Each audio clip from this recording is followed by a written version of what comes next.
Hey Bookaholics, and welcome back to another video. Today I am bringing you my top 10 standalones of 2023. In 2023, I was trying to work on making sure that I was reading more standalones, especially within the fantasy sphere, because a lot of the time they go overlooked because we're a series kind of people as fantasy readers. So I thought, well, you know, there's got to be some good ones out there. And I set out to go find them, and I found a fair few. These are my top 10 sci-fi and fantasy books from 2023.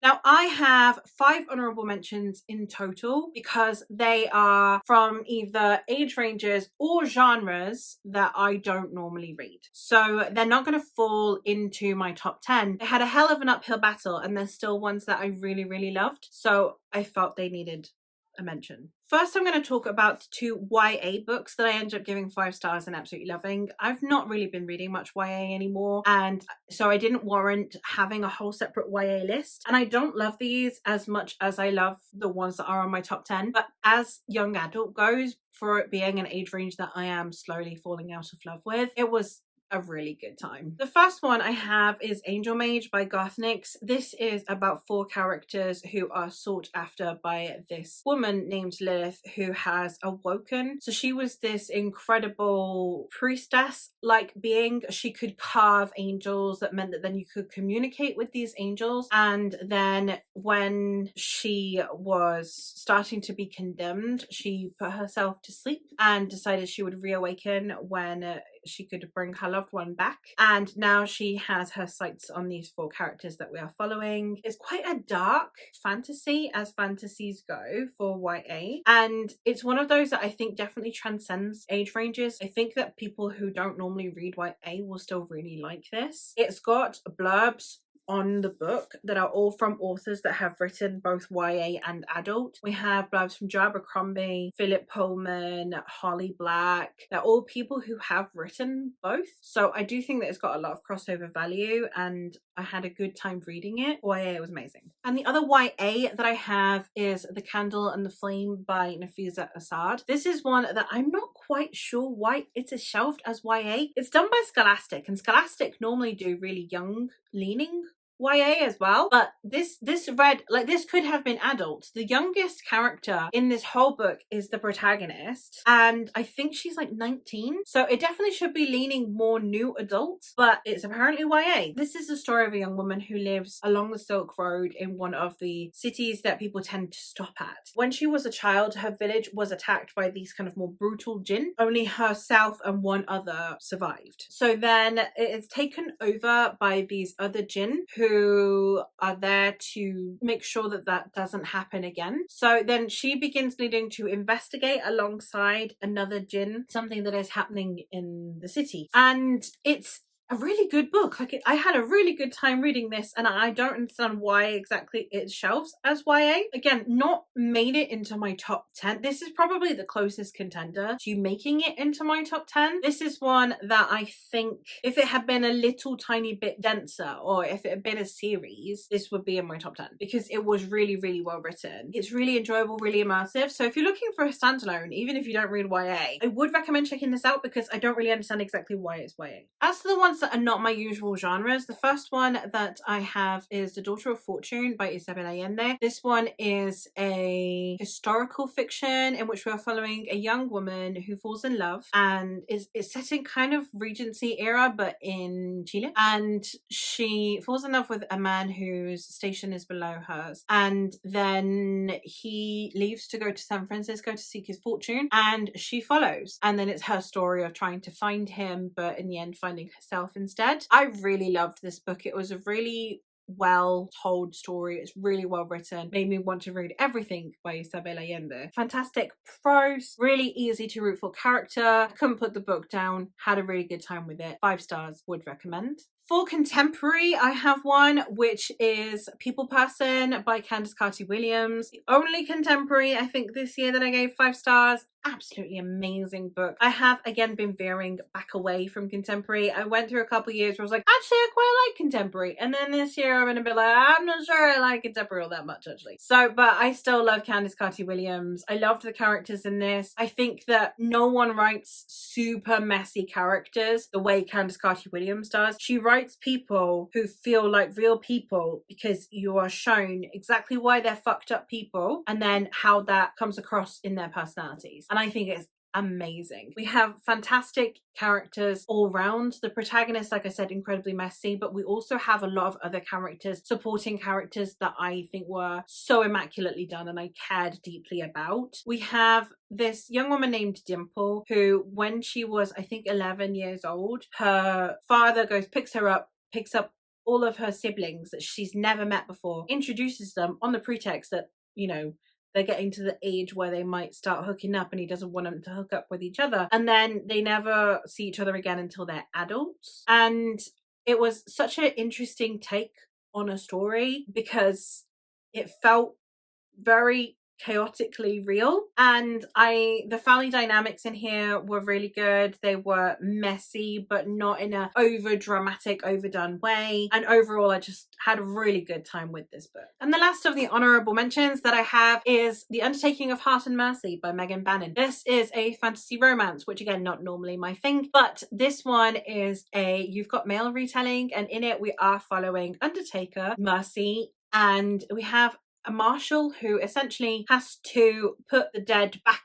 to being dead. So we're in a world where once you die, you will resurrect, and therefore he has to put them back to sleep. And then when he does so, they need to go somewhere. So he takes them to the Undertaker's. Only he hates Mercy, but he has to work with her. And so they are two people who hate each other. When he's frustrated one day, he decides to go leave a message just addressed to no one in particular. And it gets put in the hands of Mercy. And then they begin corresponding with each other, not knowing that they are the person the other hates. It was a good time. Like, I had a really fun time with it. It gave me everything I wanted it to. It was cute and typical 90s style rom-com, but with fantasy, and I loved that. And I prefer 90s rom-coms to contemporary rom-coms, so this worked perfectly for me, and the fantasy element just made it all the more fun, made the stakes higher, and overall was just a fantastic time.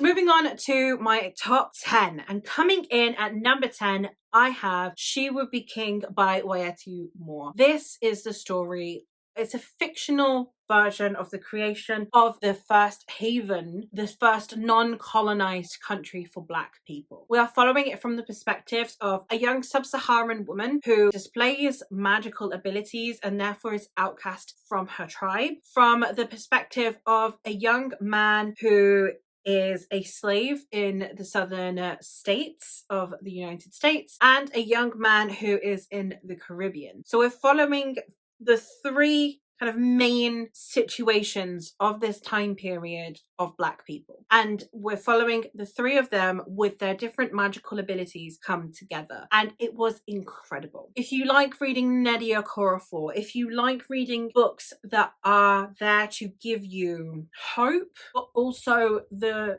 sheer resilience that you have to go through to get to that point, and then on top of that you add this layer of culture and of social conversation. It's an incredible story, and I would recommend more people read it because not enough people read it. Another one that went under the radar, coming at number 9, I have Conjure Women by Afia Atakora. If you want a witchy book but you want to make it a different take on a witchy book, maybe even make it about, I don't know, Confederate America, Conjure Women. This is about a young woman who was a slave on a plantation. It is told in 2 timelines. The first timeline being about her when she is a child living as a slave on a plantation. And the second is after the liberation, how these people are living on this plantation. And it was such an incredible story. It was so powerful, so emotive. We have a woman who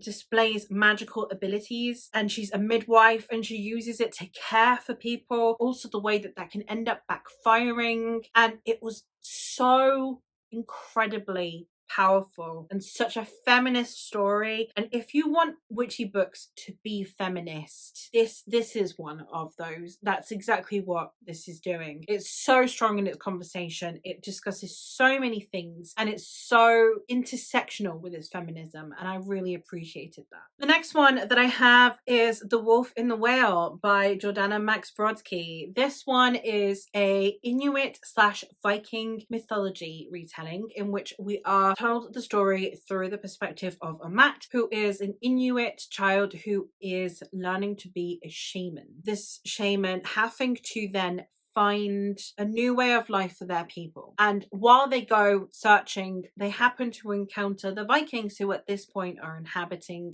Greenland. It is about a clash of cultures, about different ways societies interact with each other, about different cultures and civilizations in their own right. It has conversations around large scale and small scale impact of both individuals and groups of people. And it had so many different conversations going on. So well written.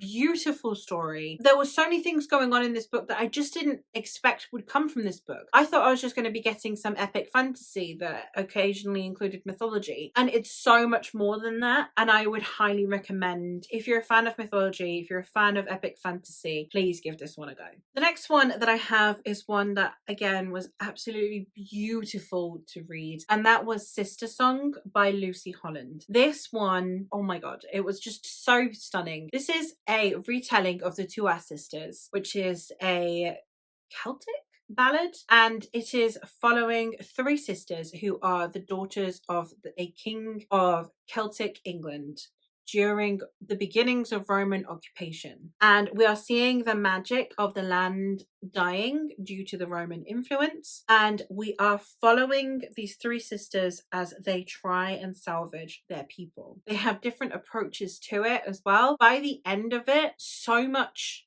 has happened. So many of the relationships and bonds have changed. It's a beautiful story. It's a difficult story, but I would definitely recommend, if you're wanting to read mythology or at least legends from a culture that is not Greco-Roman and or Norse, this one just is beautiful.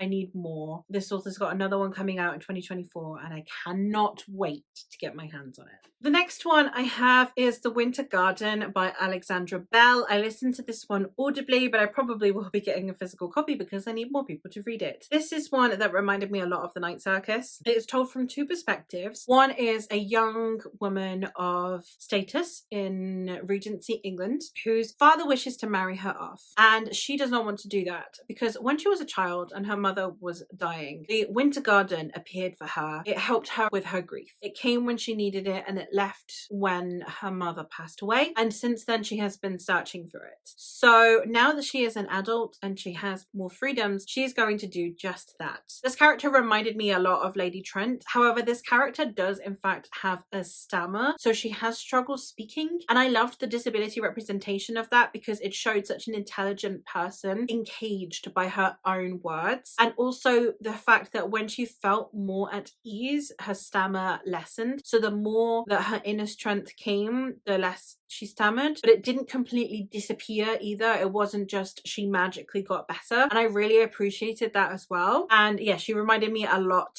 of Lady Trent in the I'm going to go travel the world style story, which I thought was stunning. And then the other side to that story that we had is a young woman who is new money from America. Her money comes from the fact that she is an artificer and she makes mechanical animals. And her story is about her trying to marry up and the possible consequences of that. Again, beautiful story. Loved this book. It reminded me a lot of The Night Circus in the best way possible. So if you're a fan of The Night Circus, it's definitely one you should try. The next one that I have is Kaikii, talking about not wanting to just read Greek, Roman or Norse mythology. Kaikii. This one is the story of the evil stepmother character from the Ramayana from Hindu mythology, and this is her story. She is someone who is vilified in Hindu mythology, and Rama is the hero and she's the one that cast him out. And it's an incredible story, really, because it's told in a way that makes every single person in this story a human, and there's not really an outright villain. There's just people with contrasting views who are trying to do the best for those around them, and I really appreciated that, and I would recommend checking this out if you're a mythology fan but you're getting a little bit of fatigue from the typical retellings. It's a must. The next one I have is actually the only novella on the list, and that is Nettle and Bone by T. Kingfisher. I read that this year, loved it. I had a fantastic reading experience with it as well because I read it with my friend Eleanor. I have such good buddy reads with Eleanor. Like, it's just one of my favorite experiences is to buddy read things with her, and we had a lovely time reading this one. It's actually made her list as well. I'll leave her list down below. She's got some incredible recommendations on there, so do go check it out. But this was such an amazing book because it took everything I love about the original fairy tales, the dark, grim fairy tales. It took that, it created a more wholesome overlay, and then still had all of those like moralizing messages, but fitted to contemporary views. So it wasn't like, if you're a good girl, good things will come to you. It was more, if you get up and try, then you'll have better chance of succeeding than if you do nothing. And I loved that so much. It had so many different layers of things that I loved, told with this wonderful fairy tale with a tiny dash of horror storytelling to it that I really, really enjoyed, and I'd highly recommend. And I'm looking forward to trying more T. Kingfisher in the new year with Eleanor. It's going to be amazing. It's going to be the Kingfisher year. We're going to do it. It's going to be amazing. Talking of Eleanor, another one I never would have known existed if I hadn't watched her review, which again I'll leave linked down below, is Goldilocks by Laura Lamb. This is one that I was blown away by how much I love this, and I'd never heard of it before until I watched Eleanor's review. And this is one that I have said that it is like if you took a Becky Chambers book but had Myra Grant write it. It has these dark, morally grey, very flawed human beings as characters, but you have this attempt to reach for the stars that Becky Chambers' plots have, and I loved the combination of the two. It's about a group of women who are trying to find a new planet for us to live on after we have screwed this one up royally, and I really, really appreciated the fact that we have these women who are very determined to do things, but that determination also creates some incredibly daunting character flaws, and I just think it was done in such a way that, like I said, it's like you took the Becky Chambers-ness of a plot but made it be driven by Myra Grant's characters, and I loved that. My second favourite of the year was Sorrowland by Rivers Solomon. This is a horror fantasy in which we're following a young woman who has just fled what is very clearly a cult that live in the forest. They live in isolation from the rest of society, and this young woman has fled into the forest and gives birth to some unusual children, and their powers start to show from very early on. It's about how they survive in this very dark forest that has very treacherous and very seemingly unnerving things living within it, but how this seems more comforting than living in the commune that she had been living in. One of the lines here that I really liked is, Vern preferred the obvious malevolence of the woods to the covert violence beyond the trees. Beautiful, incredibly written. Rivers Solomon is one of my favourite authors. They write such intricate stories. It's always done so beautifully. I need to read everything else this author has written because their prose and the different ways they use storytelling is beautiful. And coming in at number one, my absolute favourite standalone of last year was A Woman of the Sword by Anna Smith Spark. This book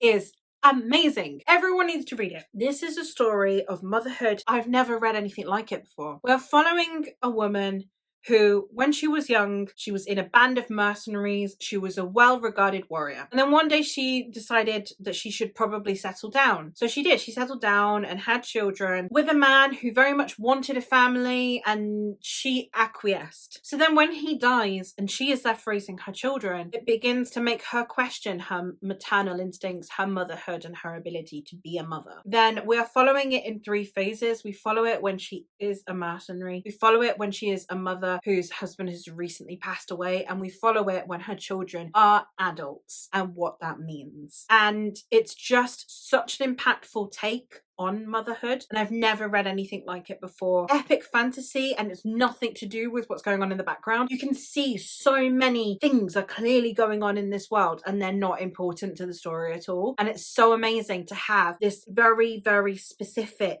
focus within this epic fantasy world where you normally get multiple POVs and loads of action scenes, and we're just following these characters. And it was a fantastic take on fantasy, on motherhood, and I would highly recommend. So those are my top 10 fantasy and sci-fi standalones, as well as some honourable mentions. So if you have made it this far, thank you so much. I hope that you have enjoyed my list. Let me know if you've read any of these, or if you are now tempted to read any thanks to this video. And yeah, hopefully I will catch you in another one soon. That is all from me for today, guys. Bye!